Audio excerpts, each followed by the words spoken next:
Assalamualaikum warahmatullahi wabarakatuh. Saya Uswatun Hasanah dengan NIM 22411030204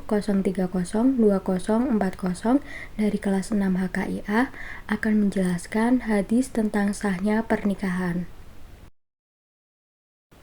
Yang pertama, ada hadis dari Abu Hurairah tentang izin pernikahan bagi gadis dan janda. Bismillahirrahmanirrahim. Hadasana Mu'ad bin Fadolata, hadasana Hisyamun an Yahya, an Abi Salamata, anna Aba Hurairata, hadasahum anna Nabiya sallallahu alaihi wasallam, qala la tunkahul ayyamu hatta tusta'mara wa la tunkahul bikru hatta tusta'dana qalu ya Rasulullah wa kaifa ittuha qala taskuta, yang artinya telah menceritakan kepada kami Mu'az bin Fadalah, telah menceritakan kepada kami Hisyam dari Yahya, dari Abu Salamah, bahwa Abu Hurairah menceritakan kepada mereka bahwasanya Nabi Shallallahu Alaihi Wasallam bersabda, seorang janda tidak boleh dinikahi hingga ia dimintai pendapatnya, sedangkan gadis tidak boleh dinikahkan hingga dimintai izinnya. Kemudian para sahabat bertanya, wahai Rasulullah, seperti apakah izinnya? Beliau menjawab, bila ia diam tak berkata. Asbabul wurud dari hadis ini adanya peristiwa yang dialami oleh seorang wanita bernama Al-Hanzah. Ia mendatangi Nabi Muhammad SAW untuk mengadukan pernikahannya yang dilakukan tanpa persetujuannya, di mana ayahnya menikahkannya dengan sepupunya, tetapi ia tidak menyukai pilihan ayahnya tersebut. Kemudian Nabi pun bertanya, apakah engkau telah dimintai izin? Lalu Al-Hanzah menjawab bahwa ia tidak menyetujui atau tidak senang akan pernikahan tersebut. Kemudian Nabi pun membatalkan pernikahan tersebut dan menegaskan bahwa pernikahan yang dilakukan tanpa persetujuan mempelai perempuan tidak sah. Lalu Al-Hanzah pun menambahkan bahwa Nabi tidak menanyai apakah dia janda atau seorang gadis. Sehingga dapat kita pahami bahwa tidak ada pembedaan antara gadis atau janda pada urusan persetujuan dalam pernikahan.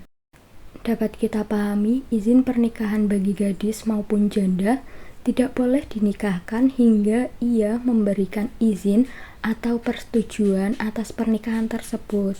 Kemudian izinnya bisa secara lisan atau dengan diamnya sebagai tanda setuju bagi seorang gadis, ataupun harus menyatakan persetujuan secara lisan ataupun jelas bagi janda. Kemudian, jika gadis ataupun janda menolak, maka wali tidak boleh memaksakannya atau wali tidak boleh menikahkannya sebelum adanya persetujuan dari gadis ataupun janda tersebut. Hadis yang kedua ada hadis dari Aisyah tentang tidak sah nikah tanpa wali dan dua orang saksi. Bismillahirrahmanirrahim.